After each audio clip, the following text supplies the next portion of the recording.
కాబట్టి మనం ఈ దినం మన యొక్క వాక్య ధ్యానార్థమై ప్రకటన గ్రంథము 17వ అధ్యాయము 14వ వాక్యాన్ని చదవండి. వీరు గొర్రెపిల్లతో యుద్ధము చేతురు కాని గొర్రెపిల్ల ప్రభువులకు ప్రభువును రాజులకు రాజునై ఉన్నందునను తనతో కూడా ఉండిన వారు పిలువబడిన వారై ఏర్పరచబడిన వారై నమ్మకమైన వారై ఉన్నందునను ఆయన ఆ రాజులను జయించును.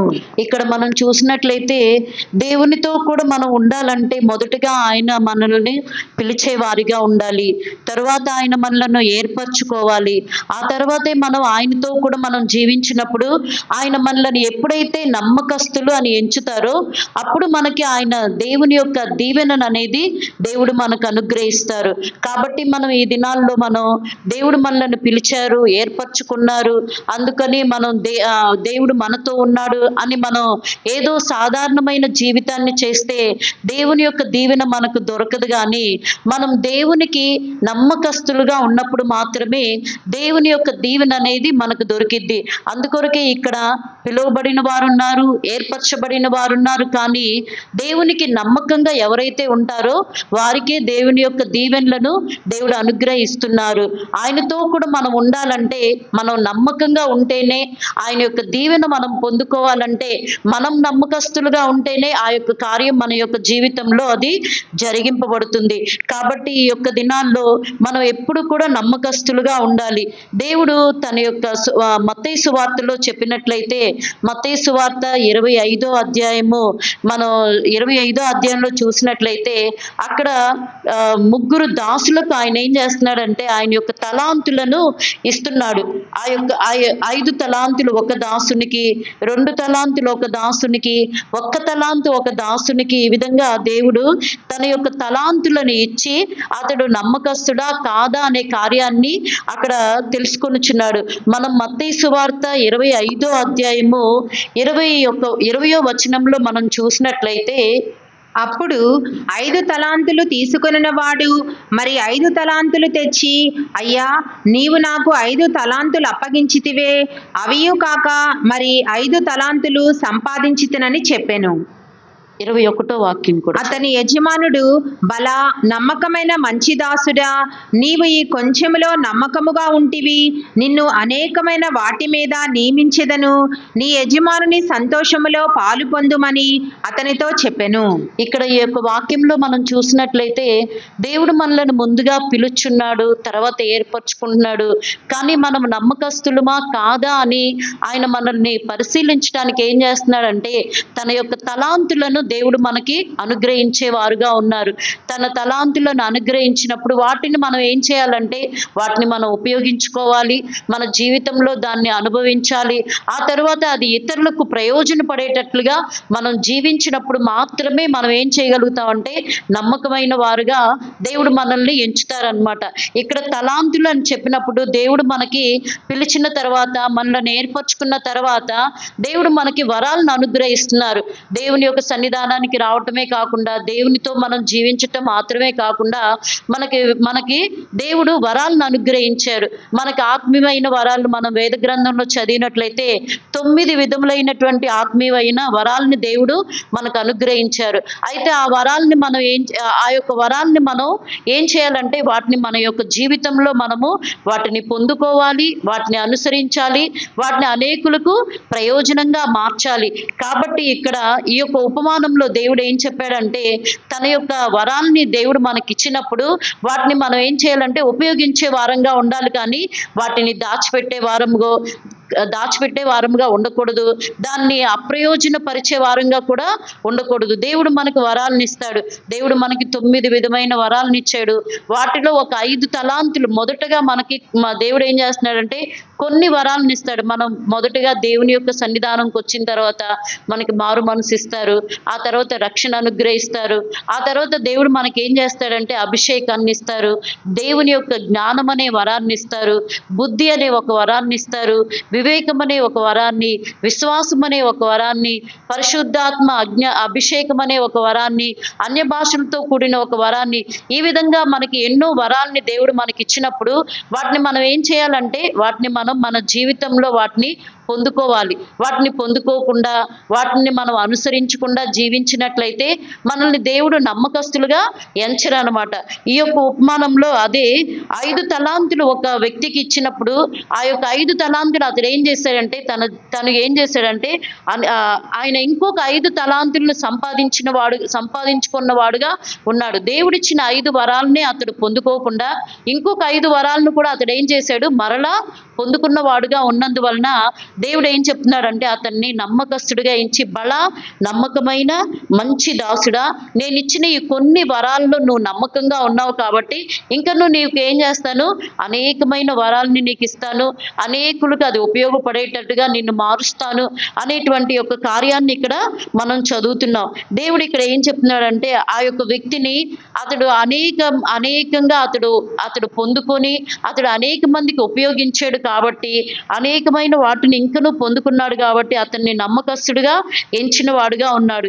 కాబట్టి ఈ దినాల్లో మనం కూడా ఏం చేయాలంటే మన యొక్క జీవితంలో దేవుడిచ్చినటువంటి వరాలని, దేవుడిచ్చినటువంటి తలాంతులను మనం పొందుకొని వాటిని అనుసరించి ఇతరులకు మనం ఉపయోగపరిచిన వారంగా ఉన్నప్పుడే దేవుడు మనల్ని నమ్మకస్తులు అని ఎంచి మనకి ఏం చేస్తాడంటే ఆయన యొక్క దీవెనలను దేవుడు మనకి అనుగ్రహించే వారుగా ఉన్నారు. మనం నమ్మకంగా ఉంటే ఏదో దేవుడు మనతో ఉన్నాడు, మనం దేవునికి నమ్మకంగా ఉండాలి అనుకుని ఏదో సాధారణంగా మనం అనుకుని వదిలేస్తే దానిలో మనం ఏమాత్రం కూడా నమ్మకమైన వారుగా ఉండి దీవెనలను మనం పొందుకోలేము. కాబట్టి దేవుని యొక్క దీవెనలను పొందుకోవాలి అంటే మనం వాటిని ఇంకనూ హెచ్చించే వారంగా, వాటిని అధికంగా మనం పొందుకొని ప్రయోజనపరిచే వారంగా ఉన్నప్పుడే దేవుడు మనకు నమ్మకస్తులని ఎంచి ఆ యొక్క దేవుని యొక్క దీవెనని దేవుడు మనకి అనుగ్రహించే వారుగా ఉంటారు. కాబట్టి మనకిచ్చినటువంటి వరాలను, మనకిచ్చినటువంటి తలాంతులను మనం ఉపయోగించుకోవాలి. వాటిని ఏం చేయాలి, మనం ప్రయోజనపరచుకోవాలి. వాటిని అనేకులకు మనం వాటిని తెలియచెప్పే వారంగా ఉండాలి. దేవుని యొక్క జ్ఞానం అనే వరాన్ని దేవుడు మనకి ఇచ్చాడు అనుకో, ఆ యొక్క జ్ఞానాన్ని ఏం చేయాలంటే అనేక మందికి దాన్ని తెలియచేయాలి. దేవుడిచ్చిన జ్ఞానం వరాన్ని నువ్వు అనేక మందికి తెలియచేసి అనేక మందిని రక్షించినట్లయితే నిజంగా దేవుడు ఏం చేస్తాడంటే దేవుడు మనకి ఇతడు నమ్మకస్తుడు అని చెప్పి మనకు ఆ యొక్క దీవెనను దేవుని యొక్క దీవెనను ప్రభు మనకి అనుగ్రహిస్తారు. ఇంకో వాక్యంలో కూడా మనం చదివినట్లయితే యెషయా గ్రంథము 1వ అధ్యాయము 26వ వాక్యాన్ని చదివితే, మొదట నుండినట్లు నీకు న్యాయాధిపతులను మరలా ఇచ్చేదను, ఆదిలో నుండినట్లు నీకు ఆలోచనకర్తలను మరలా నియమించెదను. అప్పుడు నీతిగల పట్టణమనియు నమ్మకమైన నగరమనియు నీకు పేరు పెట్టబడును. దేవుడిచ్చినటువంటి ఈ యొక్క తలాంతులను, వరాలను మనం పొందుకున్నప్పుడు దేవుడు మనకేం చేస్తున్నారంటే ఆయన యొక్క దీవెన మనకేమని ఇస్తున్నారంటే నీతిగల పట్టణమని, మనకి నమ్మకమైన నగరం అని దేవుడు మనకి ఆ యొక్క వరాన్ని, ఆ యొక్క దీవెనను ప్రభు మనకి అనుగ్రహిస్తున్నాడు. కాబట్టి వేదవాక్యంలో మనం చదివినట్లయితే నమ్మకమైన వానికి మెండైన దీవెనలు కలుగునని దేవుని యొక్క వాక్యంలో చెప్పబడినది. దేవుడు మనకి ఎన్నో విధములైన ఆశీర్వాదాలు ఈ యొక్క వేద గ్రంథంలో మనకున్నవి.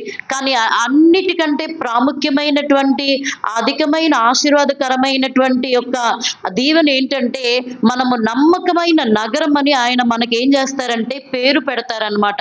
ఈ యొక్క ఆశీర్వాదాన్ని, ఈ యొక్క దీవెనను మనం పొందుకోవాలంటే దేవుని ఎడల మనం ఎప్పుడు కూడా దేవుడు మనకి ఇచ్చినటువంటి వరాలను మనం ఉపయోగపరుచుకొని వాటిని ప్రయోజనపరిచినప్పుడు, అనేకులకు వాళ్ళని తెలియచేసి వాటిని మనం అనేక మందిని రక్షించినప్పుడు, దేవుని యొక్క జ్ఞానాన్ని అనేక మందికి తెలియచేసినప్పుడు దేవుడు మనకి ఏమని యొక్క దీవెన ఇస్తారంటే నమ్మకమైనటువంటి నగరం అని మనకి పేరు పెడతారనమాట.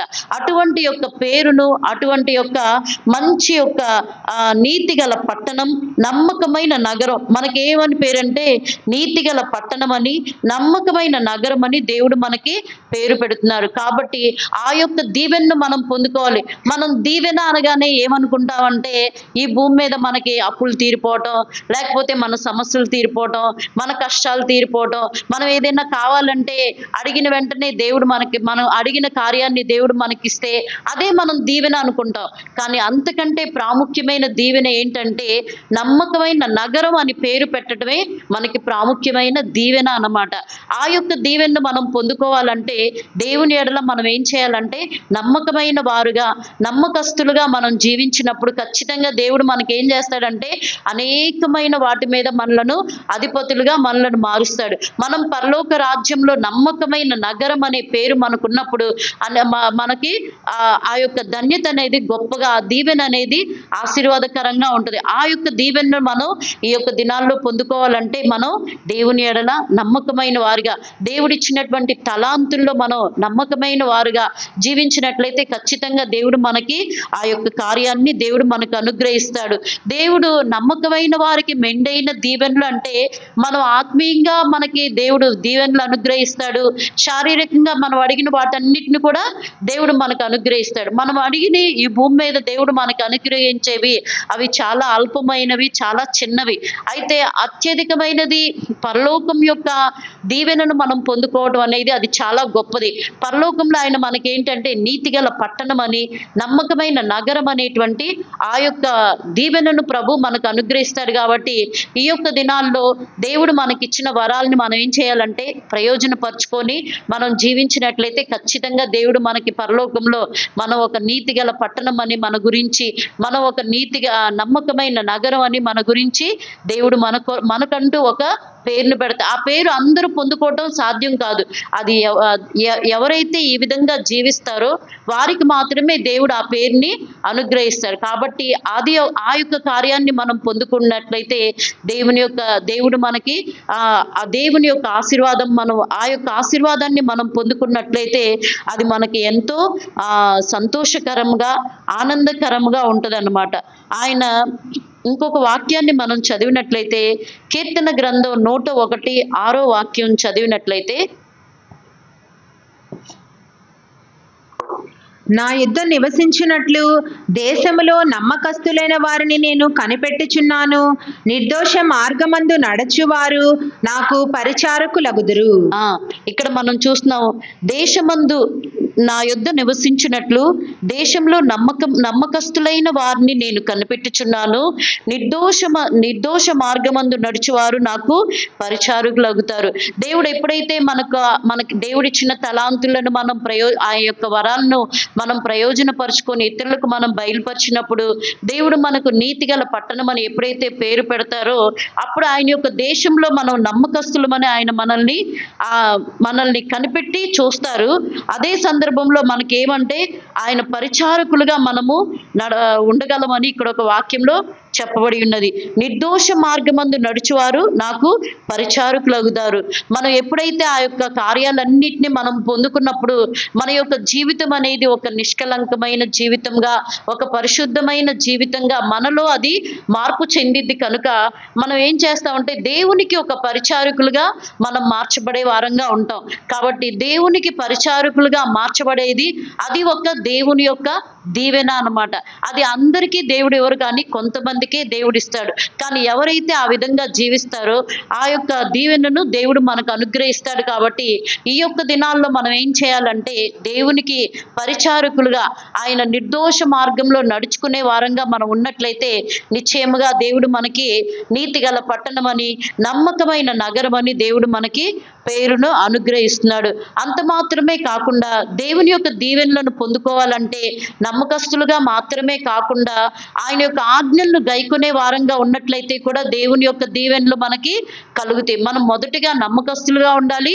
రెండోదిగా మనం ఏం చేయాలంటే ఆయన యొక్క ఆజ్ఞలను మనం అనుసరించే వారంగా ఉండాలి. మనం ఆయన యొక్క ఆజ్ఞలను అనుసరించినట్లయితే మనం మొదటిగా నమ్మకస్తుల గురించి చూసినప్పుడు వారు పరలోకమందు నీతిగల పట్టణమని, వారు నమ్మకమైన నగరమని వారికి పేరు పెట్టబడుతుంది. అయితే మనం ఈ యొక్క రెండో యొక్క కార్యాన్ని మనం చూసినట్లయితే ఆయన ఆజ్ఞలు గైకొనినప్పుడు దేవుడు మనకి ఏం చేస్తాడంటే ఈ భూమి మీద సమస్త జనులందరికంటే దేవుడు మనల్ని ఏం చేస్తాడంటే హెచ్చించే వారిగా ఉంటారు. ఆ యొక్క వాక్యాన్ని ద్వితీయోపదేశకాండం 28వ అధ్యాయము 1వ వాక్యంలో మనం చదవగలం. నీవు నీ దేవుడైన యెహోవా మాట శ్రద్ధగా విని నేడు నేను నీకు ఆజ్ఞాపించుచున్న ఆయన ఆజ్ఞలనన్నిటినీ అనుసరించి నడుచుకుని ఎడల నీ దేవుడైన యెహోవా భూమి మీదనున్న సమస్త జనముల కంటే నిన్ను హెచ్చించును. దేవుడు ఏం చెప్తున్నాడంటే ఇక్కడ ఆయన ఆజ్ఞలను ఆయన కట్టడలను మనం గైకొంటే భూమి మీద ఉన్న సమస్త జనుల కంటే దేవుడు మనల్ని హెచ్చిస్తాడు. మొదటిగా ఆత్మీయమైన దీవెన్ని దేవుడు మనకు అనుగ్రహిస్తున్నాడు పరలోకంలో. అదే సందర్భంలో భూమి మీద కూడా ఏం చేస్తున్నాడంటే మనల్ని దేవుడు ఆయన ఆజ్ఞల్ని ఆయన కట్టడల్ని మనం ఖచ్చితంగా గైకొన్నట్లయితే దేవుడు మనకి ఏం చేస్తుంటే భూమి మీద ఉన్న సమస్త జనులందరికంటే మనం హెచ్చింపబడతాం. ఈ దినాల్లో మనం హెచ్చింపు పొందాలని కోరుకుంటున్నాం కానీ ఆయన యొక్క ఆజ్ఞలు ఏంటి, ఆయన కట్టడలు ఏంటి, దాని ప్రకారంగా మనం జీవిస్తున్నామా లేదా అనేది తెలుసుకోకుండా మనం ప్రభువా నన్ను హెచ్చించయ్యా, ఈ భూమి మీద నేను హెచ్చింపబడాలి, ఈ భూమి మీద నాకు అన్ని కావాలి, ఈ భూమి మీద నేను గొప్పవానిగా మార్చబడాలి, ఈ భూమి మీద నాకు కావాల్సిన అన్ని కావాలని అడుగుతున్నాం కానీ ఆయన ఆజ్ఞల్ని ఆయన కట్టడిని మనం ఏం చేస్తున్నాం, విడిచిపెడుతున్నాం. దేవుని యొక్క ఆజ్ఞలు ఏంటి? దేవుని యొక్క ఆజ్ఞలను దేవుణ్ణి ప్రేమించాలనేది దేవుని యొక్క ఆజ్ఞ. తర్వాత రెండో ఆజ్ఞ తల్లిదండ్రులను పాత నిబంధన కాలంలో దేవుడు మనకి 10 ఆజ్ఞలను ఇచ్చాడు. తల్లిదండ్రులను సన్మానించాలి, దొంగిలించకూడదు, నరహత్య చేయకూడదు, ఇతరులది మనం ఆశించకూడదు. ఈ విధంగా ఈ 10 ఆజ్ఞల్ని దేవుడు మనకి ఇచ్చాడు. అయితే దేవుడు మనకి క్రొత్త నిబంధనలో 2 ఆజ్ఞలుగా వాటిని మార్చాడు. ఒకటి దేవుణ్ణి ప్రేమించాలి, తర్వాత నీ పొరుగువాన్ని ప్రేమించాలని కొత్త నిబంధనలో దేవుడు ఆ యొక్క ఈ 10 ఆజ్ఞల్ని 2 ఆజ్ఞలుగా దేవుడు మార్చాడు. కానీ ఈ భూమి మీద మనం ఏం చేస్తున్నాం అంటే ఈ 2 ఆజ్ఞల్ని మనం ఏం చేస్తున్నాం, సరిగ్గా వాటిని పాటించట్లేదు. అందుకొరకే మనం ఈ భూమి మీద హెచ్చింపు అనేది మనం పొందలేకపోతున్నాం. ఈ భూమి మీద మనం గొప్పవారిగా మార్చబడలేకపోతున్నాం. దేవుణ్ణి ప్రేమించినట్లయితే దేవుని ఆజ్ఞలను మనం అనుసరించినట్లయితే మనం ఈ భూమి మీద గొప్పవారుగా మార్చబడతాం. కానీ మనం ఏం చేస్తున్నాం, దేవుడిచ్చిన ఈ 2 ఆజ్ఞల్ని మనం పాటించట్లేదు. దేవుణ్ణి ప్రేమించడం అంటే దేవుని సన్నిధానానికి మనం ప్రతిదినం దేవుణ్ణి ప్రేమించాలి, దేవునితో మనం ఉండాలి. ఆ తర్వాత దేవుని ఆజ్ఞ దేవుణ్ణి పూర్ణ మనసుతో, పూర్ణ వివేకంతో, పూర్ణ ఆత్మతో మనం ఆయన్ని సేవించాలి, ఆయన్ని ఆరాధించాలి, ఆయన్ని స్తుతించాలి, ఆయన్ని గణపరచాలి, ఆయన్ను సేవించాలి. ఈ అన్ని కార్యాలు మనం ఏం చేస్తున్నాం అంటే వీటన్నిటిని మనం పక్కన పెట్టేసి 2 ఆజ్ఞలు దేవుడిచ్చిన ఈ 2 ఆజ్ఞల్ని మనం ఏం చేస్తున్నాం, వాటిని మనం చేయలేకపోతున్నాం. మన పొరుగు వారిని కానీ, మన శత్రువులు కానీ, మన ఇతరులు కానీ మనం ఏం చేయలేకపోతున్నాం, ప్రేమించలేకపోతున్నాం. ఏదో ఒక చిన్న సమస్య వచ్చిందంటే ఇక వాళ్ళని మనం ప్రేమించం, వాళ్ళంటే మనం ద్వేషంగా ఉంటాము, వారికి ఏ కార్యాన్ని కూడా మనం చేయకుండా ఉంటాం. ఈ 2 ఆజ్ఞలు చాలా సులభమైన కార్యాలు, కానీ వీటినే అవి మనకి చాలా పెద్ద ఆజ్ఞలు అనమాట, భారమైనవి.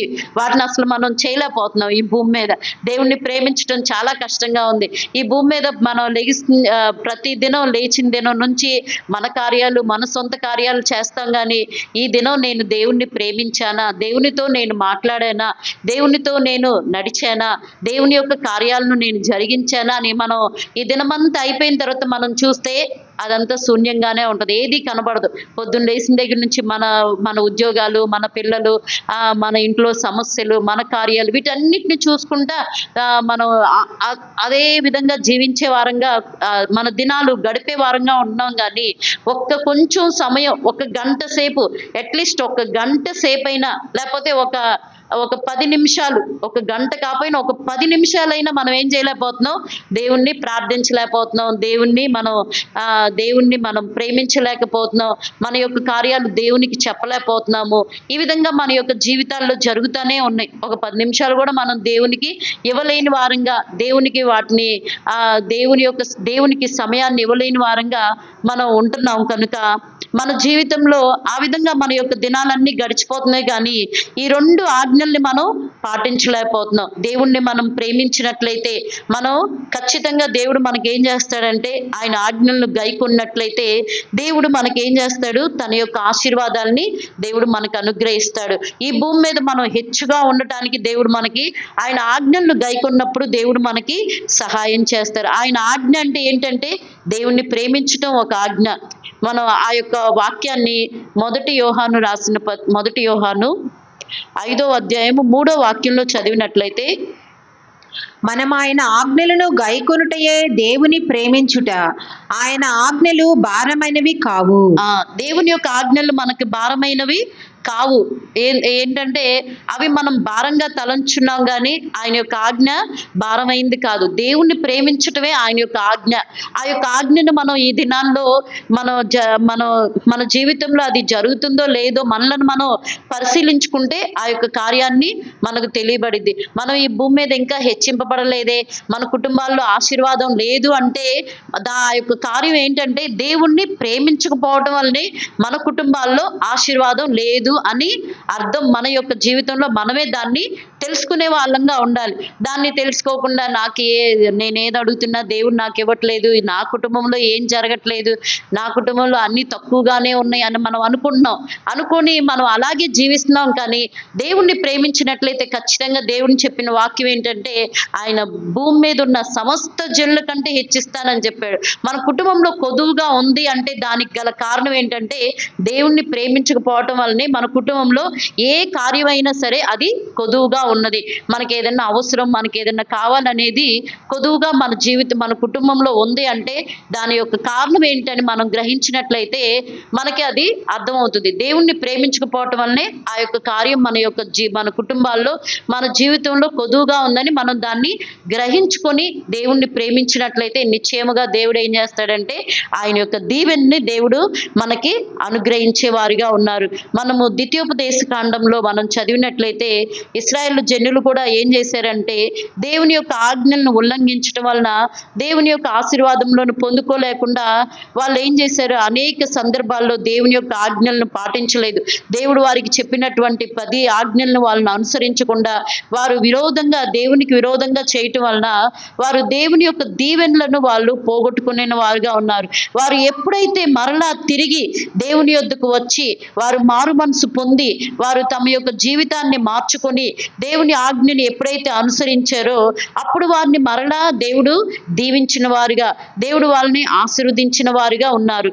మనం ఆ యొక్క వాక్యాన్ని మనం చదివినట్లయితే ద్వితీయోపదేశ కాండం 5వ అధ్యాయము 29వ వాక్యాన్ని మనం చదువుదాం. వారికిని వారి సంతానమునకును నిత్యమును క్షేమము కలుగునట్లు వారు నా యందు భయభక్తులు కలిగి నా ఆజ్ఞలన్నిటినీ అనుసరించు మనస్సు వారికుండిన మేలు. ఇక్కడ ఇశ్రాయేలు జనుల గురించి కూడా దేవుడు అదే చెప్తున్నాడు. నా యొక్క ఆజ్ఞలను, నా యొక్క కట్టడలను వాళ్ళని అనుసరించినట్లయితే వాళ్ళకి ఏమవుతుందంట, మేలు కలుగుతుంది. అంటే వారు ఏం చేశారు, దేవుని యొక్క ఆజ్ఞలన్నిటినీ మనం ద్వితీయోపదేశ కాండం అదే 5వ అధ్యాయంలో మనం మొదటి వాక్యం నుంచి మనం చదివినట్లయితే దేవుడు ఎన్ని ఆజ్ఞలను అక్కడ ఇచ్చాడో, వారు ఏ కార్యాలని వారు సరిగ్గా పాటించలేదో వాటన్నిటి గురించి ఇక్కడ ఏ ఆజ్ఞలను పాటించాలో ఈ యొక్క అధ్యాయంలో రాయబడి ఉన్నది.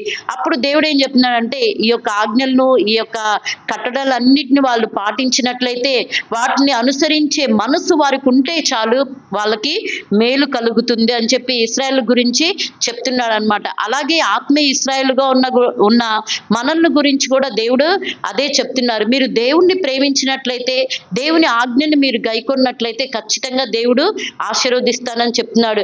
ఇక్కడ ఇశ్రాయేలు జనులు కూడా ఆ యొక్క ఆశీర్వాదాన్ని పొందుకోవాలంటే వాళ్ళు ఏం చేయాలంటే ఆయన యందు భయభక్తులు కలిగి ఆయన ఆజ్ఞలను అనుసరించినట్లయితే వారి యొక్క సంతానానికి కూడా క్షేమం కలుగుతుంది అని చెప్పి దేవుడు ఇక్కడ సెలవిచ్చున్నాడు అనమాట. అలాగే ఆత్మీయ ఇశ్రాయేలుగా ఉన్నటువంటి మనం కూడా మన యొక్క సంతానం, మన యొక్క కుటుంబం, మన యొక్క జీవితం అనేది ఆశీర్వదింపబడాలంటే మనం ఏం చేయాలంటే దేవుని యొక్క ఆజ్ఞని మనం గైకొనేయాలి.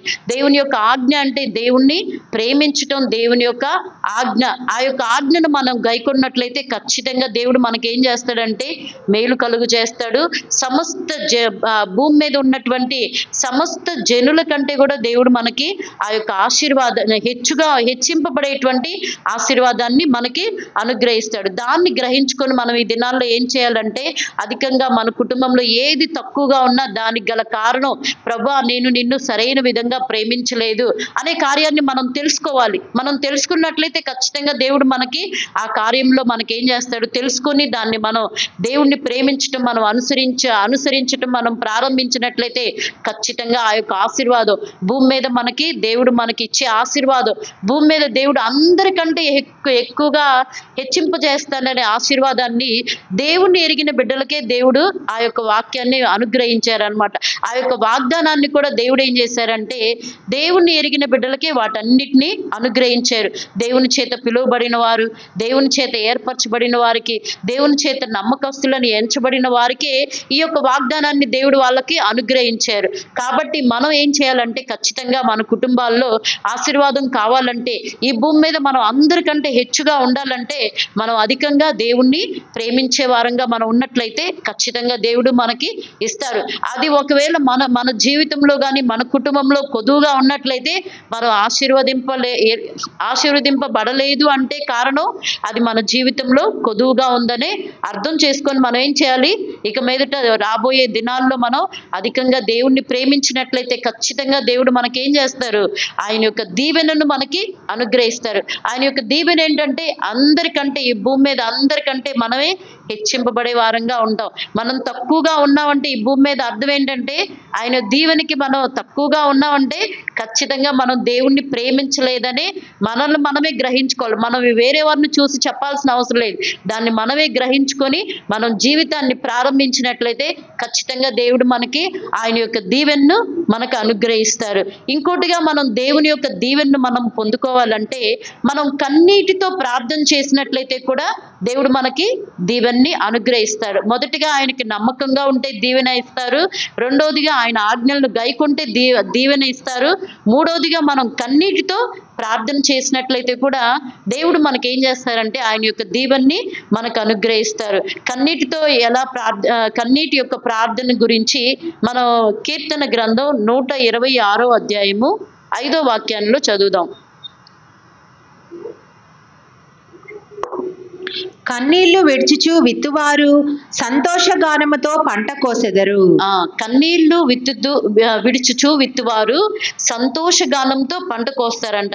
ఇక్కడ మనం ఏంటంటే కన్నీళ్లు, మనం దేవుని యొక్క దీవెన మనకు కావాలంటే మనం ఖచ్చితంగా దేవుని యొక్క సముఖంలో ఏం చేయాలి, కన్నీటితో ప్రార్థన చేసే వారంగా ఉండాలి. అప్పుడే దేవుడు మనకేం చేస్తాడు, ఖచ్చితంగా మనం సంతోషంగా, దేవుని యొక్క వాక్యంలో చెప్పబడింది సంతోషంతో మనం ఏం చేస్తా ఉంటా, పంట కోస్తాం. సంతోషంతో పంట కోస్తా ఉంటే సంతోషంగా మనం ఎల్లప్పుడూ మన జీవితంలో మన కుటుంబంలో మనం సంతోషంగా ఉండాలంటే మనం ఏం చేయాలి, దేవుని యొక్క సముఖంలో కన్నీటితో మనం ప్రార్థన చేసినట్లయితే ఖచ్చితంగా దేవుడు మనకి ఆ యొక్క దీవెన ఇస్తారు. ఈ యొక్క దినాల్లో మనం కన్నీళ్లతో ప్రార్థన చేస్తున్నామా, ఒక్క రోజన్నా ఒక్క పూటన్నా ఈ వారం అంతా ఒక్క 2 నిమిషాలన్నా దేవుని యొక్క సముఖంలో మనం కన్నీరు విడిచి ప్రార్థన చేసామా, చేయలేదు. అది మన జీవితానికి మనకే తెలిసిద్ది అనమాట. మనలో దేవుని యొక్క దీవెన లేదు అనటానికి గల కారణం ఏంటంటే మనం కన్నీళ్లతో ప్రార్థన చేయలేదనే కార్యాన్ని మనం తెలుసుకొని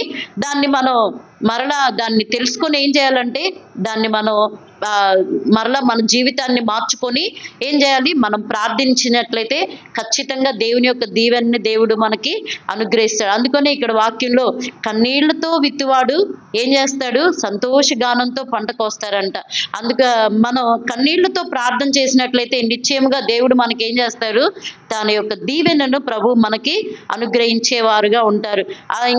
అదే కీర్తనలో మనం ఇంకొక వాక్యాన్ని కూడా చూసినట్లయితే 84వ కీర్తన 6వ వాక్యాన్ని మనం చదువుదాం. వారు బాకాలోయలో పడి వెళ్ళుచు దానిని జలమయముగా చేయుదురు, తొలకరి వాన దానిని దీవెనలతో కప్పును. ఇక్కడ వాళ్ళు ఏం చేస్తున్నారంటే ఇశ్రాయేలు జనులు వారు కన్నీళ్లతో వారు తొలకరి వాన దాని దీవెనలతో కప్పును. దేవుడు ఏం చేస్తున్నాడు, మనం కన్నీళ్లతో ప్రార్థన చేసినట్లయితే ఆయన దీవెనలతో మనల్ని కప్పుతారని ఇక్కడ వాక్యము చెప్పబడి ఉన్నది. కాబట్టి మనం ఏం చేయాలి, ఎల్లప్పుడూ కన్నీటితో మనం ప్రార్థించే వారంగా ఉండాలి. మనం మనకి సమయం దొరికినప్పుడు దేవుని సన్నిధానంలో కూర్చొని మనం దేవుణ్ణి అధికంగా ప్రేమించినప్పుడు ఖచ్చితంగా మనకేమొస్తాయి, కన్నీళ్లు మనకి వస్తాయి. కన్నీళ్లతో మనం ప్రార్థన చేస్తే మనం అడిగింది ప్రతిదీ దేవుడు మనకు అనుగ్రహిస్తాడు. ఈ యొక్క దినాల్లో మన కుటుంబంలో మనకి ఏదైతే కొదువుగా ఉందో దాన్ని మనం ఏం చేయాలంటే కన్నీళ్లతో ప్రార్థన చేసే వారంగా ఉండాలి. దేవుని ఆజ్ఞను గైకొనే వారంగా ఉండాలి.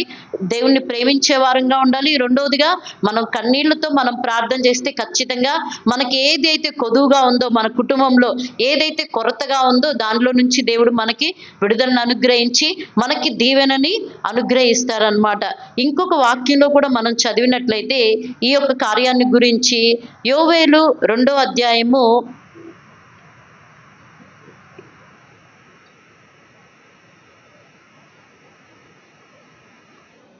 12వ వచనము 14వ వచనం చదవండి.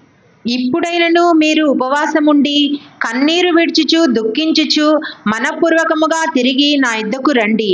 ఇదే యెహోవా వాక్కు.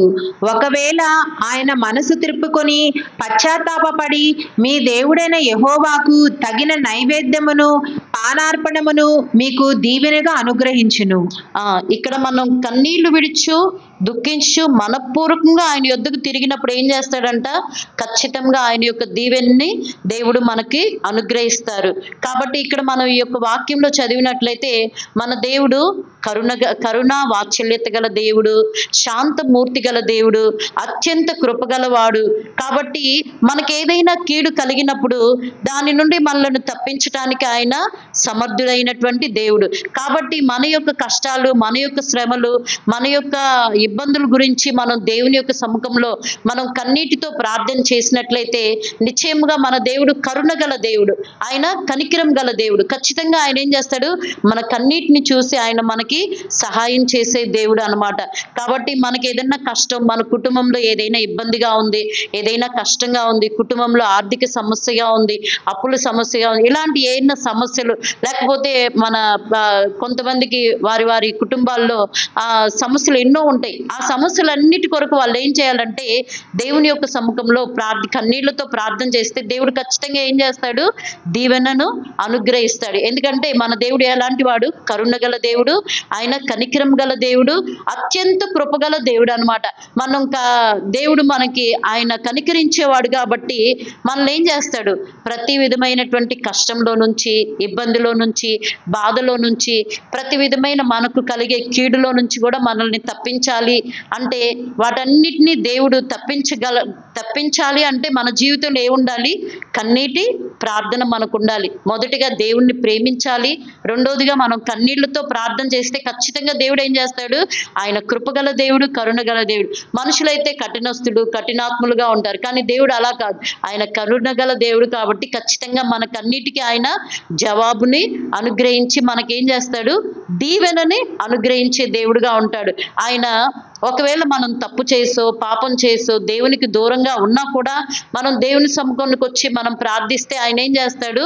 ఖచ్చితంగా ఆయన మనం పశ్చాత్తాపడినప్పుడు ఆయన మనల్ని కనికరించి ఆయన మనకి దీవెనని అనుగ్రహిస్తాడు. కాబట్టి మన జీవితంలో ఈ యొక్క దినాల్లో మనం ఏం చేయాలంటే అధికముగా మన యొక్క కుటుంబాల్లో ఏది కొదువుగా ఉన్నా, ఏది కష్టంగా ఉన్నా, ఏది మనకు భారంగా ఉన్నా మనం ఏం చేయాలి?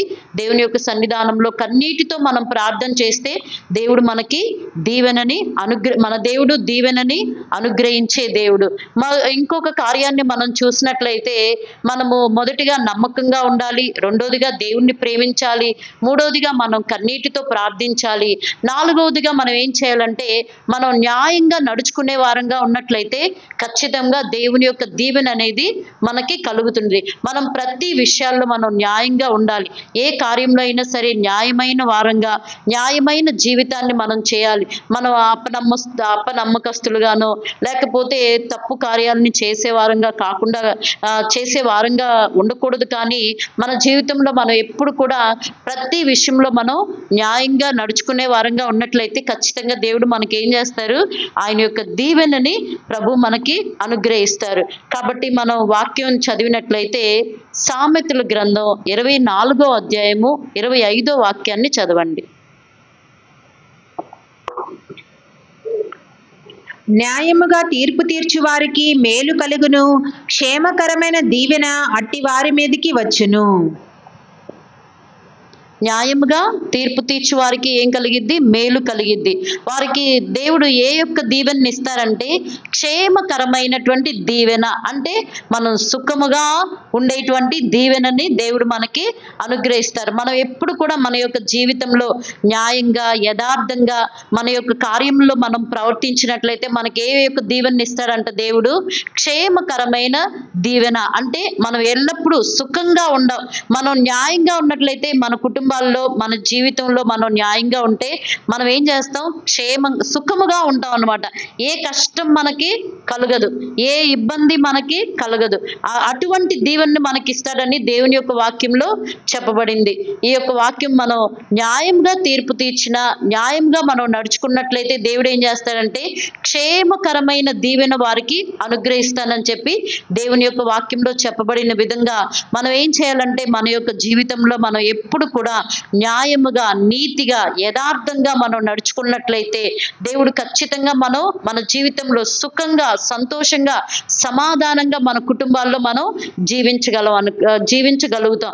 అటువంటి దీవెన్ని దేవుడు మనకి అనుగ్రహిస్తున్నారు అన్నమాట. ఇంకొక వాక్యాన్ని కూడా ఈ యొక్క కార్యం నిమిత్తమే మనం వేద వాక్యంలో ఇంకొక వాక్యాన్ని మనం చదివినట్లయితే యోహాను సువార్త 7వ అధ్యాయము 24వ వాక్యాన్ని మనం చదువుదాం.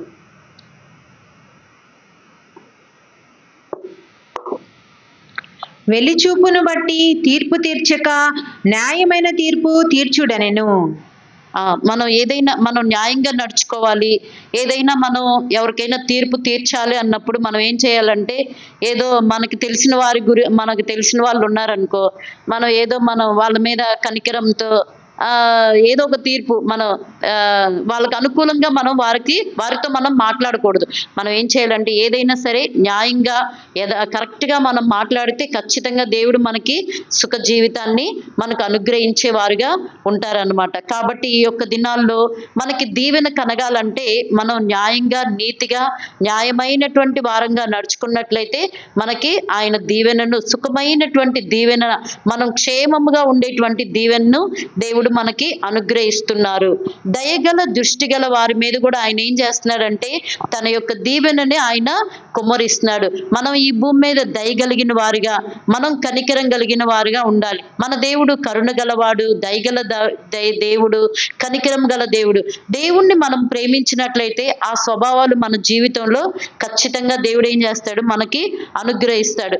ఆయన కనికరం గల దేవుడు కాబట్టి మన జీవితంలో కూడా కనికరం అనేటువంటి స్వభావాన్ని దేవుడు మనకు అనుగ్రహిస్తాడు. ఆయన దయగల దేవుడు కాబట్టి ఆ యొక్క దయను దేవుడు మనకేం చేస్తాడు?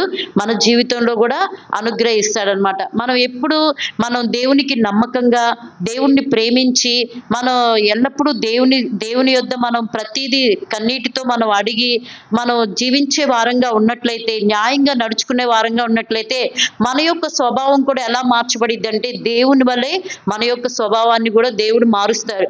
మనం కూడా కనికరం కలిగిన వారుగా, దయ కలిగిన వారుగా, కృప కలిగిన వారంగా మనం కూడా మార్చబడతాం. దేవుని యొక్క కృప చేత మన జీవితంలో కూడా ఆ యొక్క స్వభావాలని దేవుడు మనకి అనుగ్రహిస్తారు. మనం దయ కలిగిన వారుగా ఉన్నట్లయితే దేవుడు ఏం చేస్తాడంటే ఆయన యొక్క దీవెనను కూడా మనకు అనుగ్రహిస్తాడు. ఈ యొక్క దయ అనేది ఎప్పుడు కలుగుతుందంటే మన స్వభావంలో దేవుడు మనకు అనుగ్రహించినప్పుడు, ఆ యొక్క కనికరాన్ని, ఆయన యొక్క దయను మనకు అనుగ్రహించినప్పుడు మనం కూడా దయగలిగిన వారుగా మనం మార్చబడతాం.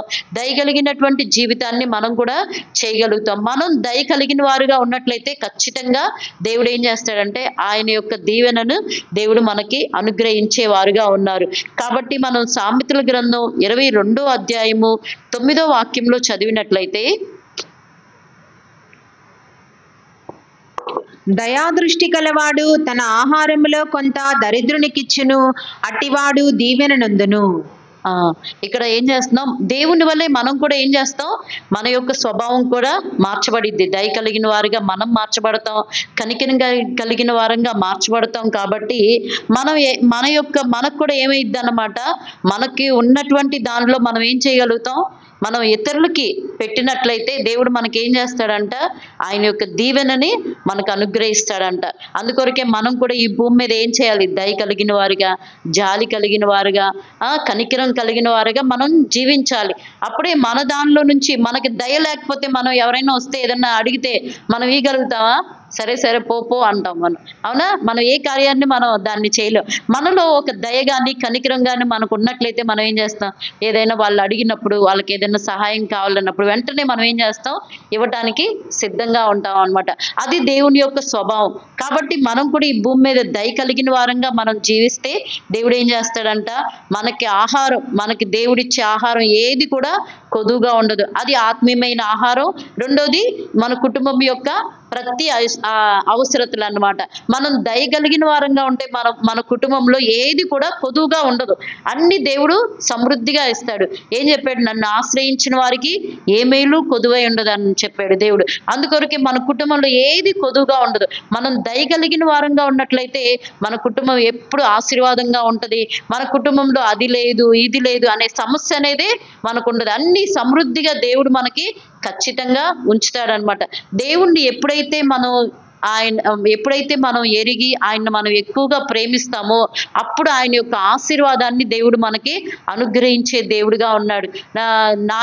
మా యొక్క కుటుంబంలో, నా జీవితంలో చూసినట్లయితే మేము కూడా ఫస్ట్ దేవుణ్ణి ఎరుగని వారంగా ఉన్నాం అనమాట. మేము చర్చికి వెళ్ళే వాళ్ళం కాదు, ప్రార్థన చేసే వాళ్ళం కాదు, ఏ విధంగా దేవుని గురించి ఏది మాకు తెలియదు అనమాట. అప్పుడు మా కుటుంబంలో చాలా కొదువ, చాలా కొరతగా కనబడేది. ఏదైనా సరే ఒక జీతం వచ్చిందంటే అది చివరికి అది అయిపోయేది అనమాట. చివరికి ఇంట్లో ఏమయ్యేది? ఇంట్లో బియ్యం కానీ ప్రతి అవసర వస్తువులు అన్నీ అయిపోయాయి. మళ్ళీ నాన్న జీతం తెచ్చేంత వరకు తెచ్చే లోపే మా ఇంట్లో అన్ని కొదువుగా మారిపోయాయి అనమాట. కొంచెంగా ఉండేవి. అలాంటి స్థితిని నేను చూశాను అనమాట చిన్నతనంలో. అప్పుడు దేవుణ్ణి ఎరుగలేదు కాబట్టి అలాంటి స్థితిని నేను చూడగలిగానని నేను అనుకున్నాను. ఇంట్లో అన్ని కొదువుగా నాన్న జీతం తెచ్చేలోపు అమ్మ, ఏమండి అన్నీ అయిపోయినాయండి, ఎప్పుడు తీసుకొస్తారు? జీతం ఎప్పుడు వస్తుంది? లేదంటే సరే అప్పన్న తీసుకురండి, ఈరోజు అయిపోయినాయి మరి కావాలి అనేది మా అమ్మ చిన్నప్పుడు. నేను తీసుకొచ్చి అప్పు తీసుకొని రావటం, ఆ వస్తువులు కొనటానికి మనకి కావాల్సిన వస్తువులు కొనటానికి అయిపోతూ ఉండేవి. కానీ మేము ఎప్పుడైతే దేవుణ్ణి ఎరిగి దేవుణ్ణి ప్రేమించటం ప్రారంభించామో, దేవుని యొక్క సన్నిధానానికి వెళ్ళి దేవుని యొక్క కార్యాలను దేవుని యొక్క ఆశీర్వాదాలను ఎప్పుడైతే పొందుకున్నామో అప్పటి నుంచి ఏ రోజు కూడా కొదువుగా అనేది నేను చూడలేదన్నమాట. ఇది అయిపోయినాయి అని చెప్పేది మా అమ్మ ఎప్పుడు. ఇదివరకైతే ఎప్పుడు అయిపోయినాయండి, జీతం ఏదైనా తీసుకోండి అండి, అప్పన్న చేసి తీసుకోండి అని చెప్పేది. కానీ ఎప్పుడైతే దేవుణ్ణి నమ్ముకున్నామో, దేవుని యొక్క ఆశీర్వాదాలు మాకున్నాయో అప్పుడు ఇంట్లో ఏది కొదువుగా అనిపించలేదు. ఎప్పుడు బియ్యం సమృద్ధిగా ఉండేది, ఏది కొదువుగా ఉండేది కాదు. ఆ తర్వాత నుంచి మా అమ్మే మేనేజర్ అయిపోయింది అనమాట. ఇంట్లో జీతం తెచ్చి మా అమ్మకి ఇస్తే సమృద్ధిగా ఉండేది అనమాట. ఎప్పుడు ఈ అయిపోయినాయి అనడానికి లేకుండా మళ్ళీ మా నాన్నే అడిగి తీసుకుంటా ఉండే. ఏమండి నాకు వెళ్తున్నాను కదా కొంచెం ఇవ్వండి, నాకు డబ్బులు ఇవ్వండి అనేవాడు మా నాన్నగారు. అని చెప్పి తీసుకెళ్తా ఉండేవాడు. కానీ ఏ రోజు డబ్బులు లేదు అనే కార్యాన్ని నేను చూడలేదన్నమాట. అప్పుడు నాకు నిజంగా దేవుడిని నమ్ముకుంటే ఇటువంటి ఆశీర్వాదాలు మన కుటుంబాల్లో, అంటే మా కుటుంబంలో అది జరిగింది, మీ కుటుంబాల్లో అవి జరిగినాయో లేదో అవి మీకు అందరికీ తెలిసే ఉండొచ్చు. అట్లాగా దేవుణ్ణి నమ్ముకుంటే ఖచ్చితంగా దేవుడు మనకి దీవెనను అనుగ్రహిస్తారనమాట. అలాంటి స్థితిలో నుంచి దేవుణ్ణి ప్రేమించడం వలన, దేవుణ్ణి ఆరాధించడం, దేవుణ్ణి స్తుతించడం వలన అటువంటి ఆశీర్వాదం మాకు కుటుంబంలో నేను చూడగలిగాను. ఆ తర్వాత ఎప్పుడు సమృద్ధి, ఆహారంలో ఏ రోజు కొదువు అనేది కనబడలేదు. అన్ని సమృద్ధిగా ఉండేవి. ఎప్పుడు ఇది అయిపోయింది అనే సమస్య లేకుండా ఎప్పుడు సమృద్ధిగా ఉండే కార్యాన్ని నేను చూశానన్నమాట. అట్లాంటి జీవితాన్ని మనకు కూడా మనం ఎప్పుడు దయ కలిగిన వారుగా, దేవుణ్ణి ప్రేమించే వారంగా ఉన్నట్లయితే నిశ్చయముగా మన దేవుడు మన కుటుంబంలో ఇది లేదు అనే సమస్య అనేది ఉండదు. ఎందుకంటే మనం ఇతరులకు కూడా పెట్టే వారంగా ఉంటాం. ఎవరైనా వస్తే వాళ్ళకి ఇస్తాం అనమాట. ఎవరైనా అడిగితే, మా ఇంటి పక్కన ఎవరైనా వచ్చి ఏదన్నా అడిగితే చక్కగా ఒక గ్లాస్, మా అమ్మ ఏమండి కొంచెం కందిపప్పు ఇవ్వండి అని అడిగి, మా ఇంటి పక్కన మా అమ్మ నాకు చెప్పింది అనుకో, నేను చక్కగా పెద్ద గ్లాస్తో ఇచ్చేసేదాన్ని. తర్వాత మా అమ్మ తిట్టేది, ఏంటి వాళ్ళు ఏదో కొంచెం అడిగారు, కొంచెం ఇవ్వమంటే నువ్వు అంత పెద్దగా ఇస్తావంటే ఉందిగా మా అందుకే ఇస్తున్నాను అని చెప్పేదాన్ని. సరే తిరిగి వెళ్ళి మళ్ళీ వాళ్ళని అడిగేదాన్ని కాదు, వాళ్ళే తెచ్చిస్తారులే అని గమ్ము. అట్లాంటి సమృద్ధి అయినా మనం ఇతరులకి పెట్టడానికి కూడా మనకి అటువంటి సమృద్ధిని దేవుడు మన కుటుంబాల్లో మనకి ఇస్తాడనమాట. ఆ యొక్క కార్యాన్ని నేను మా కుటుంబంలో చూడగలిగాను అనమాట. అట్లా మనం ఏం చేస్తామంటే దయ మనలో దయ కనికరం ఉన్నప్పుడు ఏం చేస్తామంటే ఇతరులకు కూడా మనం పెట్టేవారంగా దేవుడు మనల్ని మారుస్తారనమాట. మన ఇంట్లో అప్పుడు ఏది కొదువుగా ఉండదు. మనం దయ కలిగిన వారుగా, కనికరం కలిగిన వారుగా, జాలి కలిగిన వారుగా ఉన్నట్లయితే మనలో కూడా, మన కుటుంబంలో ఏది కొదువు లేకుండా దేవుడే మనకి ఆశీర్వాదాన్ని ఇస్తాడనమాట. అందుకే ఇక్కడ వాక్యంలో మనం ఏమని చదివాము, 24:25లో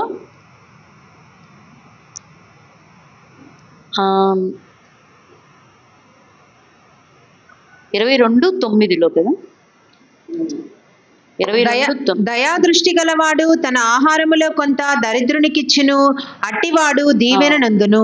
దయాదృష్టి మనలో ఈ యొక్క దయ ఉన్నట్లయితే మనం ఏం చేస్తాం, మన ఆహారంలో కూడా వారికి ఇతరులకు మనం ఏం చేయగలుగుతాం, ఇవ్వగలుగుతాం అన్నమాట. అటువంటి దీవెనను దేవుడు మన కుటుంబంలో అనుగ్రహిస్తాడు. అప్పుడు మన కుటుంబంలో ఏది కొదువుగా అనేది ఉండదు. కాబట్టి మనం ఎప్పుడు ఎలా ఉండాలి, దయ కలిగిన వారుగా, కనికరం కలిగిన వారుగా మనం జీవించినట్లయితే మన కుటుంబంలో కొదువ ఉండదని ఇక్కడ దేవుని యొక్క వాక్యంలో తన ఆహారంలో కొంత దరిద్రునికి ఇచ్చేస్తాడు అనమాట. అలాగే మన కుటుంబంలో ఏది కొదువుగా ఉండదు. కాబట్టి మనం ఈ దినాల్లో ఏం చేయాలి, దేవుణ్ణి ప్రేమించాలి. ఆ తర్వాత మనం ఏం చేయాలి, నమ్మకంగా ఉండాలి. తర్వాత మనం ఎప్పుడు దేవుని సముఖంలో ప్రార్థించే వారంగా ఉండాలి. ఆ తర్వాత దేవుడు మనం కనికరం కలిగిన వారుగా, న్యాయం కలిగిన వారుగా, దయ కలిగిన వారుగా ఉన్నట్లయితే మన కుటుంబంలో ఏది అనేది కొదువు అనేది ఉండకుండా ఉంటదన్నమాట. అటువంటి యొక్క సమృద్ధిని దేవుడు మనకి అనుగ్రహిస్తాడు. కాబట్టి మనం ఏం చేయగలుగుతాం, ఇతరులకు కూడా పెట్టే వారంగా మార్చబడతాం. అదే సందర్భంలో మనం ఇంకో కార్యాన్ని ఏం చేయాలంటే, ఈ యొక్క కార్యాన్ని మీరు ఆత్మీయంగా ఈ యొక్క కార్యాన్ని తీసుకోండి, శారీరకంగా తీసుకోవద్దు. ఈ యొక్క వాక్యాన్ని మనం దేవునికి ఇచ్చే విషయంలో కూడా మనం ఏం చేయాలంటే, మనం దేవునికి కూడా మనం చెల్లించాలి. మొదటిగా మనం దేవుణ్ణి ప్రేమించాలి, నమ్మకంగా ఉండాలి, ప్రార్థించాలి, దయ కలిగిన వారంగా ఉండాలి. అలాగ మాత్రం ఉంటే చాలు. దేవునికి కూడా మనం ఇచ్చే వారంగా ఉండాలన్నమాట. దేవునికి మనం ఇచ్చే వారంగా ఉన్నప్పుడు ఏం చేస్తాడంటే దేవుడు మనకి దీవెనని అనుగ్రహిస్తాడు అన్నమాట. కాబట్టి మలాకి 3:10 వాక్యాన్ని చదువుదాం. నా మందిరములో ఆహారముండునట్లు 10వ భాగమంతయు మీరు నా మందిరపు నిధిలోనికి తీసుకుని రండి. దీని చేసి మీరు నన్ను శోధించిన ఎడల నేను ఆకాశపు వాకిండ్లను విప్పి పట్టజాలనంత విస్తారముగా దీవెనలు కుమ్మరించేదనని సైన్యములకు అధిపతియగు యెహోవా సెలవిచ్చుచున్నాడు. మనం ఇలా అంతా జీవించిన తర్వాత ఏం చేయాలంటే, మనం దేవుని యొక్క మందిరానికి మనం ఏం చేయాలి, దేవుని యొక్క మందిరం ఎల్లప్పుడూ సమృద్ధిగా ఉండునట్లుగా, మనం ఆహారం ఉండునట్లుగా మనం ఏం చేయాలి, 10వ భాగాన్ని దేవునికి చెల్లించే వారంగా ఉండాలి. మనం ఈ కార్యాలన్నీ చేసి దేవునికి ఏమీ ఇవ్వకుండా ఉండకూడదు. దేవునికి కూడా మనం ఇచ్చే వారంగా ఉండాలి. అంటే దేవుడు ఏం చెప్తున్నాడంటే, నా మందిరంలో ఆహారం ఉండునట్లు, నా నిధి తర్వాత నా మందిరపు నిధిలోనికి తీసుకొని రండి. ఆయన మందిరంలో ఆహారం ఉండేటట్లు మనం ఏం చేయాలంటే, మనకున్న వాటిలో నుంచి మనం దేవునికి 10వ భాగములను తీసుకొని వెళ్ళాలని చెప్పి ఇక్కడ రాయబడి ఉన్నది. 10వ భాగాన్ని మనకు దేవుడు 100 రూపాయలు ఇచ్చాడు అనుకో, దానిలో 10 రూపాయలు ఏం చేయాలి, దేవునికి ఇచ్చే వారంగా ఉండాలి. అప్పుడు దేవుడు మనకి దీవెనని అనుగ్రహిస్తాడు. మనం దేవునికి ఇవ్వకపోతే, ఒకవేళ మనం మంచిగా దేవుణ్ణి ప్రేమిస్తున్నాం, ఆ దేవుని కార్యాలన్నీ చేస్తున్నాం, మనం కూడా మంచిగా ఉన్నాం, న్యాయంగా ఉంటున్నాం, మంచి స్వభావాలు కలిగి జీవిస్తున్నాం అంటే చాలదు. దేవుని యొక్క దీవెన మనం పొందుకోవాలంటే దేవునికి కూడా మనం ఇచ్చే వారంగా ఉండాలి. అప్పుడే దేవుని యొక్క దీవెన అనేది మనకి ఇక్కడ కలుగుతుంది అనమాట. అప్పుడు దేవుడు ఇక్కడ వాక్యం ఏం చెప్పాడు, మీరు నా మందిరంలోనికి ఆహారం ఉండునట్లుగా మీ 10వ భాగం అంతయు నా మందిరపు నిధిలోనికి తీసుకొని వస్తే మీరేం చేస్తారు, నాకు ఇచ్చి మీరు నన్ను శోధిస్తే నేను ఆకాశ వాకిండ్లను విప్పి పట్టజాలనంత విస్తారముగా దీవెనలని కుమ్మరిస్తాడంట. దేవుని యొక్క దీవెన అనేది దేవునికి ఇచ్చినప్పుడు కూడా ఆ యొక్క దీవెన దేవుడు మనకి అనుగ్రహించే వారుగా ఉన్నాడు. కాబట్టి ఆత్మీయంగా మనం దేవునికి ప్రార్థించే వారంగా, అంటే 10వ వంతు అంటే మనం 10వ వంతు అంటే మనం ఏం చేయాలంటే మనం ఒక దేవునికి ప్రార్థించాలి. ఆ తర్వాత మనకు వచ్చిన దానిలో మనకున్న దానిలో కూడా దేవునికి మనం ఇచ్చే వారంగా ఉండాలి. అప్పుడే దేవుడు ఏం చేస్తాడు, మనకి విస్తారమైనటువంటి దీవెనలను దేవుడు కుమ్మరిస్తానని చెప్పి సెలవిచ్చారు. కాబట్టి మనం ఏం చేయాలి, మనకున్న దానిలో మనం దేవుడు మనకి ఎంత ఇచ్చాడో దానికి మనం 10వ వంతు దేవునికి ఖచ్చితంగా చెల్లించినప్పుడు దేవుని యొక్క దీవెన అనేది మనకి కలుగుచున్నది. పట్టజాలనంత విస్తారంగా ఎప్పుడు సమృద్ధిగా ఉండేటట్లుగా దేవుడు మనకి ఇవ్వాలి అంటే, మన కుటుంబంలో ఎప్పుడు ఏది తక్కువ కాకుండా దేవుడు మనకి ఇవ్వాలంటే మనం ఏం చేయాలంట, 10వ భాగాన్ని మనం దేవునికి ఇచ్చే వారంగా ఉన్నప్పుడు దేవుడు మనకి సహాయం ఖచ్చితంగా విస్తారమైన దీవెనను అనుగ్రహిస్తారు. ఇట్లాగే మా అమ్మ కూడా ఏం చేసేదంటే, చిన్నప్పుడు దేవుని నమ్ముకున్న తర్వాత బియ్యం కానీ పప్పులు కానీ ఏదైనా ప్రతి వస్తువులో కూడా అమ్మ ఏం చేసేది, మా నాన్న దశంభాగం ఇచ్చేవాడు కాదు. నేను ఇవ్వనండి అన్న చెప్పేవాడు. ఏంటి, ఎంత డబ్బులు ఎందుకు ఇవ్వాలి, అంత డబ్బులు ఇస్తే ఏదైనా ఒక అప్పు తీరిద్ది, లేకపోతే ఏదైనా కొనుక్కోవచ్చు, ఈ డబ్బులు ఎందుకు ఇవ్వాలి అంటే, కాదండి దేవునికి ఇస్తే దేవుడు మనకి ఇస్తాడు, ఖచ్చితంగా చూడండి, మీరు నాకు ఇచ్చి చూడండి, నేను చేస్తాను, దేవుడు మీకు ఏది కొదువుగా ఉండదు అని చెప్పేది అనమాట మా అమ్మ. అలా చెప్పడం కూడా నేను మా అమ్మ దగ్గర చూశాను. ఆ తర్వాత ఆమె ఏం చేసేదంటే, ప్రతి వస్తువులో మా నాన్న దశంభాగం ఇవ్వడని ప్రతి దాంట్లో తీసుకెళ్ళి చర్చికి తీసుకెళ్ళి మోసుకొనల్లా తీసుకెళ్ళి ఇచ్చేదనమాట. ఇచ్చినప్పుడు అసలు ఏది నెల అయ్యేసరికి బియ్యం ఎప్పుడు ఉండేవి, ఇంట్లో అన్ని వస్తువులు ఎప్పుడుగా సమృద్ధిగా ఉండేవి అనమాట. అట్లా విస్తారమైన ఆశీర్వాదాన్ని దేవుడు మా కుటుంబంలో నేను నా కళ్ళతో చూశాను అనమాట. అట్లా దేవుడిచ్చాడు. ఆ తర్వాత మా అమ్మ తర్వాత ఇప్పుడు మా నాన్న కూడా ఇవ్వడానికి ప్రారంభించాడు. ఎందుకంటే ఆ యొక్క కార్యాన్ని తెలుసుకున్నాడు. నేను ఎంత సంపాదించినా ముందు కాలంలో ఎప్పుడు తక్కువగానే అయిపోయేది, దేవునికి ఎప్పుడైతే ఇచ్చానో అప్పుడు దేవుడు నాకు ఎప్పుడు సమృద్ధిగా ఇచ్చాడు అని మా అమ్మ తర్వాత మా నాన్న కూడా ఆ కార్యాన్ని తెలుసుకొని, ఇప్పుడు మా నాన్న కూడా మా అమ్మ లేకపోయినా సరే ఆ కార్యాన్ని మా నాన్న కూడా చేస్తున్నారన్నమాట. అట్లాగా మనం దేవునికి ఇచ్చామంటే ఖచ్చితంగా దేవుడు ఎప్పుడు సమృద్ధిగా ఉంచుతాడనమాట. కుటుంబంలో మనకి ఇది లేదు, పప్పు లేదు, కందిపప్పు లేదు, నూనె లేదు, బియ్యం లేదు, అలాంటి సమస్య ఏది ఉండదు అనమాట. సమృద్ధిగా దేవుడు మనకి అనుగ్రహిస్తాడు. అటువంటి దీవెన్ని దేవుడు మనకి ఏది కొదువు లేకుండా దేవుడు మనకి అనుగ్రహించే వారుగా ఉన్నారు. ఇంకొక వాక్యాన్ని కూడా మనం చదివినట్లయితే సామెతలు 3వ అధ్యాయము 9-10 వాక్యాలు చదువుదాం. నీ ఆస్తిలో నీ రాబడి అంతటిలో ప్రథమ ఫలమును నీ ఆస్తిలో భాగమును ఇచ్చి యెహోవాను ఘనపరచుము. అప్పుడు నీ కొట్లలో ధాన్యము సమృద్ధిగా నుండును, నీ గానుగలలో నుండి కొత్త ద్రాక్షరసము పైకి పొరలిపారును. ఇక్కడ మనం దేవుని యొక్క వాక్యాన్ని చదివితే, దేవునికి మన రాబడి అంతట్లో దేవునికి ఇస్తే దేవుడు మనకి ఏం చేస్తాడంట, మన ఆస్తిలో భాగాన్ని ఇచ్చి యెహోవాని మనం ఘనపరిచినట్లయితే ఎప్పుడు కొట్లలో ధాన్యం సమృద్ధిగా ఉండిద్దంట, ద్రాక్షారసం ఏమవుద్ది, పొర్లి పారిద్ది అనమాట. ఎప్పుడు దేవునికి ఇస్తే మనకి ఏదైనా కొంచెం తక్కువ అయిద్దా, అవ్వదు. దేవునికి ఇస్తే ఎప్పుడు కూడా అది సమృద్ధిగా ఉంటుంది, అది ఏది కూడా కొదువు కాదని మనం వేద గ్రంథంలో ఈ యొక్క వాక్యాన్ని చదువుతున్నాం. ఈ దినాల్లో మనకి తెలియక మనం దేవునికి ఇవ్వలేకుండా ఉన్నట్లయితే మనం ఏం చేయాలి, దేవునికి ఖచ్చితంగా ఇచ్చే వారంగా ఉన్నట్లయితే దేవుడు మనకి ఏం చేస్తాడు, సమృద్ధి అయిన దీవెనని, ఆశీర్వాదాన్ని, విస్తారమైన దీవెనలని దేవుడు మనకి ఇచ్చేవారుగా ఉన్నారు. కాబట్టి ఈ యొక్క దినాల్లో మనం ఏం చేయాలంటే, ఎక్కువగా దేవునికి కూడా మనకు వచ్చిన దానిలో మన భాగం, యెహోవా భాగం, దేవుడు మనకు ఒక భాగాన్ని ఇవ్వాలంటే మనం కూడా దేవునికి ఒక భాగాన్ని ఇస్తే ఏం చేస్తాడు, దేవుడు ఖచ్చితంగా ఆశీర్వదిస్తాడు అనమాట. మన రాబడి అంతట్లో మనకున్న అంతట్లో కూడా దేవునికి ఇస్తే దేవుడు మనల్ని ఖచ్చితంగా దీవిస్తాడు. అప్పుడు మనకి ఏది కొదువుగా ఉండదు అనమాట, మన కుటుంబంలో ఏది కొదువుగా ఉండదు. కాబట్టి ఈ యొక్క దినాల్లో మనం ఏం చేయాలంటే, అధికముగా మనం దేవుని ఎడల మనం నమ్మకంగా జీవించాలి, దేవుణ్ణి అధికంగా మనం ప్రేమించాలి. మూడవదిగా మనం ఏం చేయాలంటే, దేవుణ్ణి సన్నిధానంలో ఎల్లప్పుడూ మనం ఏది కావాలన్నా దేవుణ్ణి అడిగితే ఏం చేస్తాడు, దేవుడు సంతోషంగా మనం సుఖంగా సౌఖ్యంగా మన జీవితంలో ఉండటానికి దేవుడు మనకి సహాయం చేస్తాడు. మనం నీతి న్యాయంగా నడుచుకున్నట్లయితే మనం ఏం చేయగలుగుతాం, దేవుడు మనకి ఏం చేస్తాడు? దీవెనని అనుగ్రహిస్తాడు. తర్వాతగా మనం దయ కలిగిన వారంగా ఉన్నట్లయితే ఆయన ఏం చేస్తాడు? ఆయన మనకి దీవెనని అనుగ్రహిస్తాడు.